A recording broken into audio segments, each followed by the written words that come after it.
Previously on my Dofus journey, I managed to reach level 70 by completing main quests and achievements. But sadly at the end of episode 1 I found out that I was on a regular server when a pioneer server is highly recommended for newer players. So I started fresh. As with the other server, I started with an Intelligence Foggernaut, as that was the only class that really clicked with me during the beta.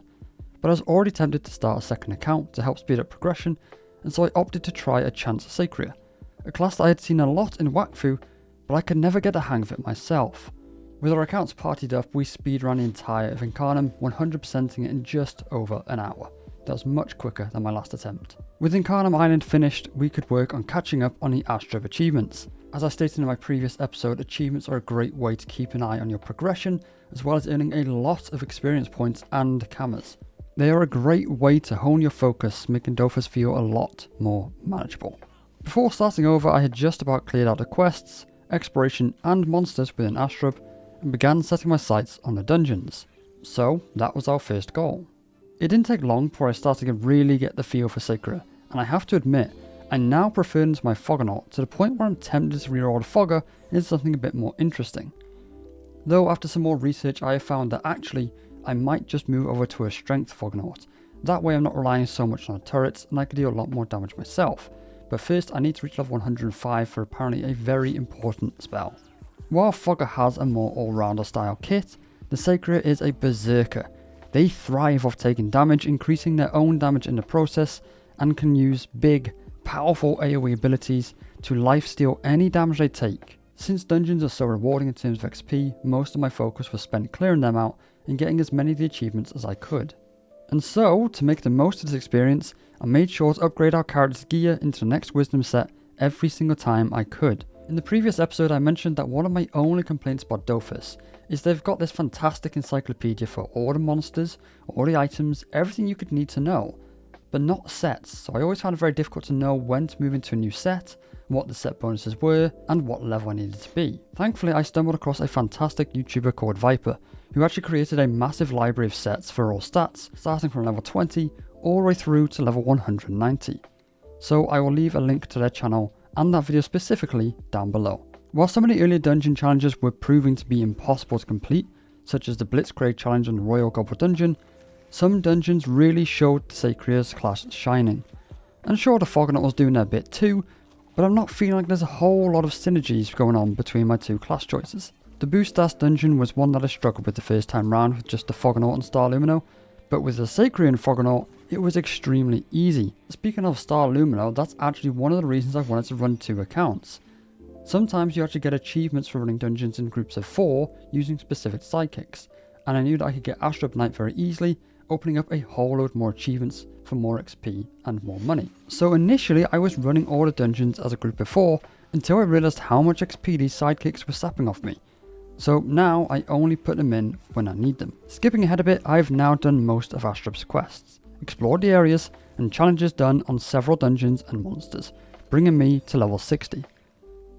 Last time I hit level 60 I immediately spent my entire savings on getting a mount, but this time I decided I don't mind walking place to place a little bit slower, so long as I can use a high level Peewee pet for the extra stats. This time instead, the second I hit level 60, I took myself to Cowat Island, home of the Wobbits, to start their quest line.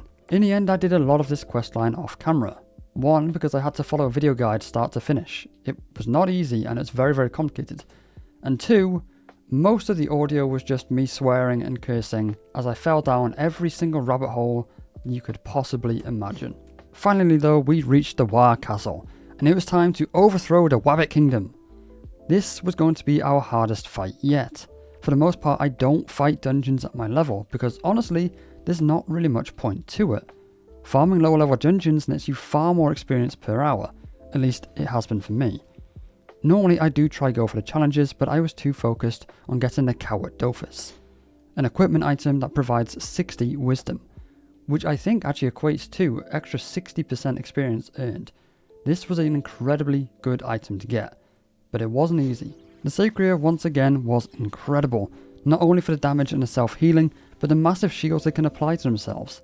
Several turns later and the Wobbit goes down, but that's apparently not the end of our journey here. It turns out there's actually another, harder dungeon, but to access it we need to pose as the Wobbit, and so it's off to the shops to buy some gear so that we can look the part. It was slow going, but these Wobbits clearly don't know the age-old tale of the turtle and hare, because before we knew it, we were at the boss, the Wobbit. I'll be completely honest, we got very lucky during this fight, because I have no idea what just happened, but suddenly on one turn, everything just self-destructed. But the power that is the Sacre just tanked the hit, that was actually so powerful, it killed the boss. Finally, our hard work paid off, and we were rewarded with the Cowat Dofus and a boatload of XP. From here we had a few goals in mind, but firstly I want to hit level 70, because that's where my last account left off. But also we want to start working towards our next Dofus, which is the Emerald Dofus, providing 200 vitality. We also want to slowly start scrolling our characters for an extra 100 wisdom, 100 vitality, and 100 in their main stat. I think eventually you want to probably max all the stats and go Omni Element, especially because each stat actually has a secondary bonus. Strength, for example, provides you more pods, which is how much weight you can carry. But we are a long way off doing that, so we'll be focusing on Mono Element until, well, honestly I don't know when we're supposed to swap, so until the foreseeable future. These scrolls are not cheap, so over time I'll be buying these for my accounts, but gear comes first for sure. The next dungeon on the list was the Quackas Nest. Another dungeon that was a bit awkward as just a fogger, since unsurprisingly fire quacks resist fire damage, so as a mono element it wasn't easy to clear this dungeon. But with 2 accounts it was so much easier.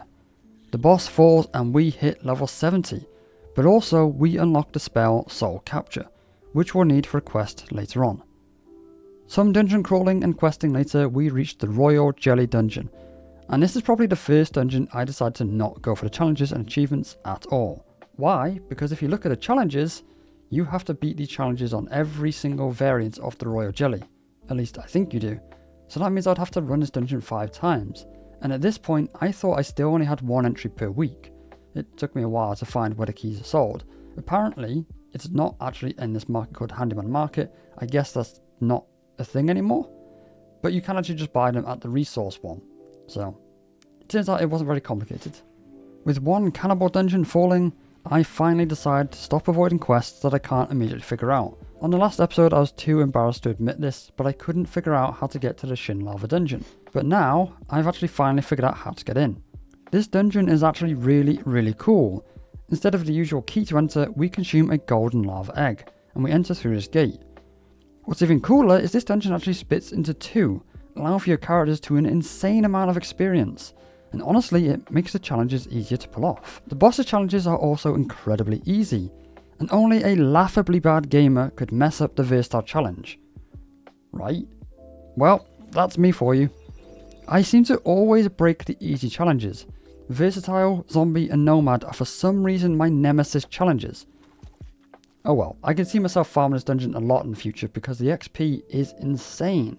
Finally, we reached the Sylvan Refuge, the last of the 1 to 50 dungeons. While it was very easy, I have absolutely no idea how you're meant to complete the special challenge, as I can't seem to stop the boss applying all of these debuffs to me. If you have any suggestions, I would really appreciate it. But I do want to take a minute to appreciate the epicness that is this bear's model. It kind of reminds me of Tibbers from League of Legends, or maybe Ursaring or Ursaluna from Pokemon. Very cool. We could easily move on to the next set of dungeons. After all, we've already done the Cowat Island dungeon, but instead I thought I'd catch up on my main quests. After all, we want to get the Emerald Dofus as soon as possible. But it wasn't going to be that easy, as we needed to capture the souls of bosses. It took me a while to figure out how this worked, but an absolutely stunning PDF I found online helped me make sense of it. Essentially, you need to have an empty soul stone in your consumables equipment that are a high enough level for whatever boss you're trying to fight. Next, you need to apply the soul capture spell to yourself, and finally you need to finish the fight within the next 2 turns. It doesn't seem to matter whether the boss dies last or not, and it doesn't seem like you have to have the spell active when the boss dies, just when the fight ends. It might not sound that bad, but when you're first timing a dungeon, you're trying to complete the achievement challenges, the fight challenges, and remember to do the whole soul capture thing, you can easily mess it up, like I did. A lot.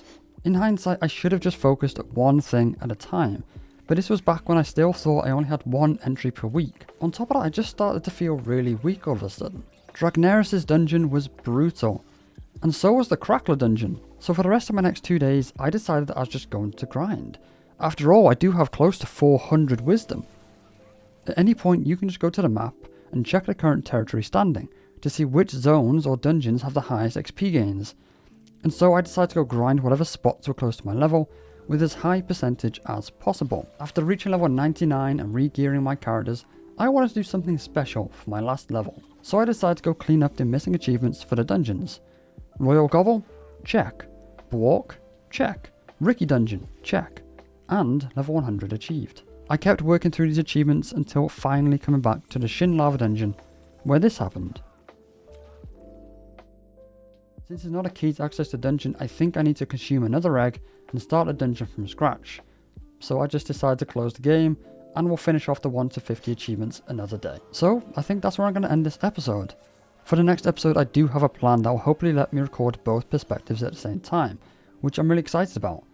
If you have any tips on stuff that I absolutely need to get done, for example, I've just discovered the almanacs, even though the game did tell me about it at level 20, please do let me know down below, as I am still feeling a little bit lost. Also, if you could think of a good class replacement for my Foggernaut that maybe synergizes better with the Sacre, that would be awesome too, or maybe the Strength Foggernaut does just fix the issues that I'm having. As always though, thank you all so much for watching, I really appreciate that, and I'll see you all again very, very soon. Bye bye.